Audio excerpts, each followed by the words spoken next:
Citra Kirana rupanya memilih pergi dari rumah di tengah isu Rezky Aditya dan wanita berinisial W. Melihat Citra Kirana tinggalkan rumah tanpa suami, rumah tangga Rezky Aditya pun disorot. Namun itu bukan lantaran permasalahan yang menimpa Rezky Aditya dan wanita berinisial W. Rupanya Citra Kirana saat itu sedang liburan bersama rekan-rekannya. Meski kini belum buka suara soal masalah menimpa Rezky Aditya, berbagai pihak mencoba mengulik kondisi sebenarnya Citra Kirana. Yang terbaru adalah sosok Madam Rifda yang mengungkapkan pandangan soal kondisi Citra Kirana baru-baru ini.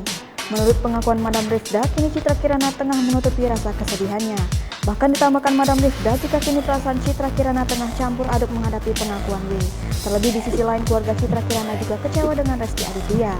Menurut Madam Rifda, kekecewaan jelas dirasakan keluarga Citra Kirana kepada Rezky Aditya yang dikabarkan memiliki anak dari wanita lain.